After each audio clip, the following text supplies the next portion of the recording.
Manos que curan. Bárbara Ann Brennan, parte 20. Capítulo 20. Metáfora de Joan sobre la realidad. El cono de percepción. En el último capítulo hemos descrito la apertura de la percepción del lector a niveles más altos de realidad mediante el aumento de la velocidad de vibración de su campo aural. Esta idea se basa en el concepto de un universo multidimensional compuesto por niveles de velocidades vibratorias existentes en el mismo espacio. Cuanto más avanzado o refinado sea el nivel de realidad, más elevada será la velocidad vibratoria. Me gustaría comentar ahora este universo multidireccional en términos de niveles de percepción. Joan dice que cada persona tiene un cono de percepción a través del cual percibe la realidad. Podemos recurrir a la metáfora de la frecuencia para explicar este concepto, que equivale a decir que cada uno de nosotros es capaz de percibir dentro de determinada gama de frecuencias. Como seres humanos tenemos tendencia a definir la realidad según lo que podemos percibir. Esta percepción no solo incluye la normal actividad sensorial del ser humano, sino también las ampliaciones de dichas percepciones a través de los instrumentos que hemos construido, como el microscopio y el telescopio. Aceptamos como real todo lo que entra en nuestro cono perceptivo, y como irreal todo lo que está fuera de dicho cono. Si no podemos percibirlo es que no existe. Cada vez que construimos un nuevo instrumento aumentamos nuestro cono de percepción, percibimos más cosas que, por tanto, se convierten en reales. Lo mismo sucede con la elevada percepción sensorial, pero los instrumentos en este caso son nuestro propio cuerpo y nuestro sistema energético. Como a través de la elevada percepción sensorial percibimos más cosas, son más las que se convierten en reales para nosotros. He intentado dibujar un gráfico utilizando la familiar curva en campana para ayudar a describir este fenómeno, figura 21a. El eje vertical muestra la claridad de percepción, y el horizontal presenta la gama de frecuencia de la misma. La curva acampanada que aparece en el centro del gráfico se puede utilizar para representar la gama normal de percepción de un ser humano, un grupo de seres humanos o, llegado el caso, la humanidad entera. La mayoría de nosotros tenemos percepciones claras, como lo expresan las líneas de puntos. Fuera de estas, nuestra claridad es tan baja que tendemos a no hacer caso de lo que percibimos. Sin embargo, si aceptamos todo lo que nos llega, entonces el espacio situado debajo de la curva acampanada define también lo que denominamos universo real. La línea discontinua muestra el aumento de la percepción que nos dan los instrumentos. Nosotros, o por lo menos la mayoría, lo aceptamos también como realidad. Veamos todo ello desde el punto de vista del Brahman y el Maya de la tradición budista. El Maya es el mundo manifiesto, que, según el budismo, es ilusión. El Brahman es la realidad básica que se sitúa por debajo del Maya y apoya lo que es manifiesto. No debe confundirse con el Brahmin, la clase sacerdotal educada del sistema de castas hindú. En el budismo se practica la meditación para llegar más allá de la ilusión del Maya, que abarca todo dolor, y convertirse en Brahman o ilustrado. Aquí aparece una concepción muy similar a la del cono de percepción. La figura 20a1b muestra de nuevo el cono de percepción, interpretado esta vez desde los puntos de vista del Brahman y el Maya. Figura 20a1, nuestro cono perceptivo. A representación gráfica de nuestro cono perceptivo. B. Interpretación espiritual de nuestro cono perceptivo. El mundo manifiesto del Maya queda dentro de nuestro cono de percepción, mientras que el mundo no manifiesto del Brahman se queda fuera de él. El orden no desplegado explícito del físico David Bohm, véase el capítulo 4, queda dentro de nuestro cono de percepción, mientras que su orden plegado implícito queda fuera de dicho cono de percepción. La figura 20-2a muestra el efecto que tiene la elevada percepción sensorial. A aquello que solemos llamar irreal e inexistente lo he denominado realidad espiritual. A medida que aumentamos nuestra gama de percepción a niveles de vibración más altos, más cobra realidad para nosotros el mundo espiritual, no físico. Cuanto más usamos nuestra EPS, más capaces somos de percibir, lo que hace que el mundo espiritual sea más accesible para nosotros, más capaces somos de salir de la ilusión y de entrar en el Brahman o iluminación. Desde este punto de vista, la línea de la curva acampanada se convierte en un velo entre los mundos espiritual y material. Joan dice que curar, en último término, es disolver el velo entre los mundos espiritual y material. Otra cuestión muy importante es que, como quiera que nuestras autodefiniciones se basan en lo que definimos como real, al ampliarse nuestra realidad también lo hacemos nosotros. La figura 20-2b muestra, una vez más, la curva acampanada, pero ahora la expreso en términos de autodefinición. La autodefinición que tenemos dentro de la curva es limitada, quienes creemos que somos basándonos en una visión limitada de la realidad. Fuera de ella, nuestra autodefinición no tiene límites, en último término se refiere a Dios. La línea de la curva se convierte en el velo entre quienes pensamos que somos y quienes somos en realidad. Joan ha dicho repetidamente que estos dos velos, entre los mundos espiritual v material y entre quienes pensamos que somos y quienes somos en realidad, son los mismos.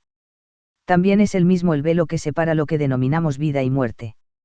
Cuando sabemos que somos espirituales, no dejamos de vivir en la muerte, más bien, abandonamos nuestro cuerpo físico, el vehículo que nosotros, en cuanto espíritus, hicimos para poder encarnar inicialmente. Al presenciar la muerte de una persona, he sido testigo, con mi EPS, de la salida de su espíritu del cuerpo del muerto para unirse a otros espíritus presentes en la habitación. Al morir, el velo se disuelve y volvemos a quienes somos en realidad. El mundo manifiesto. Hace algún tiempo, durante una sesión de lectura, Joan me condujo a través de una experiencia que explicaba el concepto de manifestación. He aquí la transcripción de la grabación que hice. Joan, ¿y qué es entonces la manifestación? Se relaciona con la capacidad para detectar lo que ha sido manifestado. Esa capacidad se relaciona a su vez con el uno y se refiere a la individualización de cada persona y al punto donde se encuentra su ventana sensora. Lo que se percibe dentro de la ventana sensora es lo que has definido como mundo manifiesto. Por ejemplo, cuando empiezas a oír nuestra voz, puedes experimentar en mayor medida el mundo manifiesto. Parece como si el mundo fuera menos sólido, o más sutil, pero sigue siendo manifiesto. Su aspecto delicado tiene más que ver con tu capacidad para detectar frecuencias más altas que con el hecho de que dichas frecuencias más altas tengan una cualidad de delgadez. Esta limitación en tu forma de sentir, que hace que las realidades más elevadas parezcan más delgadas, también te produce la impresión de que las frecuencias más altas parezcan desvanecerse volviendo a lo no manifiesto. No es así, sin embargo.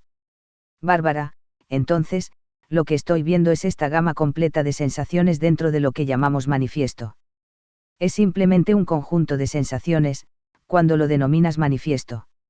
Y a medida que esta gama se eleva y ensancha, o, utilizando una analogía, cuanto más aumenta el ángulo de visión o se amplía más nuestra experiencia, entonces podemos sentir más lo que llamamos el mundo no manifiesto. O. Funciona en ambos sentidos, de manera que el resultado es idéntico cuando se amplían las vibraciones más bajas. Joan, por una u otra razón, la humanidad ha decidido considerar o describir las bajas vibraciones como negatividad, oscuridad, formas desagradables. Es una manera de hacerlo, aunque se basa simplemente en la naturaleza dualista del ser humano y de su mecanismo perceptor.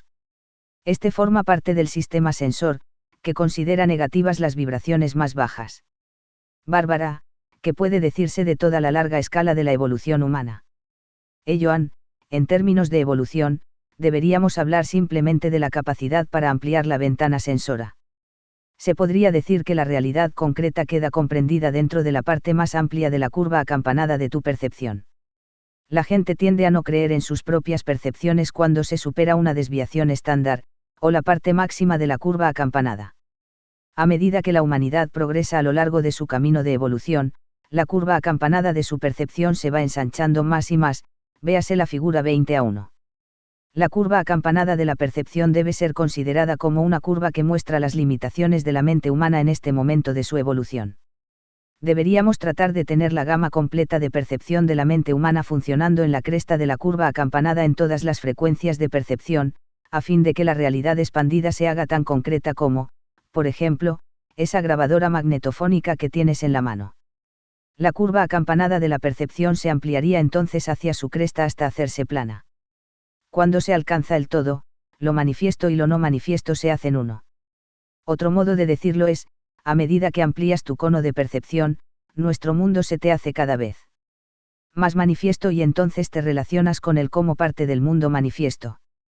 Así, mientras sigues ampliando tu percepción a través de tu evolución personal, cada vez se te manifiesta en mayor medida el universo y te acercas a la unidad universal. En cierto sentido, regresas a casa.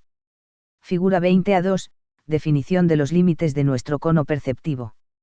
A. Cono de percepción aumentado por la elevada percepción sensorial. B. Cono de percepción limitado por la definición de la realidad personal. Mediante la expansión de la realidad percibida, el ser humano podría elegir, y elige de hecho, cuál es la frecuencia que se percibe e incluso existe en el universo manifiesto. Es una herramienta para entender el orden implícito. Este proceso es, podríamos decir, el juego de la vida. Cuando el orden implícito y el explícito se hacen uno, gracias a la ampliación de la percepción en el ser humano, se alcanza el estado de iluminación. Empleemos, a título de ejemplo, la siguiente analogía: un dibujo con tiza blanca sobre una pizarra del mismo color podría ser como lo no manifiesto. Una pizarra negra con tiza blanca sería como lo no manifiesto fragmentándose por primera vez en dualismo. Una pizarra de color crema con tizas de colores podría ser como el universo multidimensional. Podrían considerarse como pasos en el proceso evolucionista de la percepción del ser humano, o sobre quién eres, o del Dios/diosa que hay dentro del yo perceptor.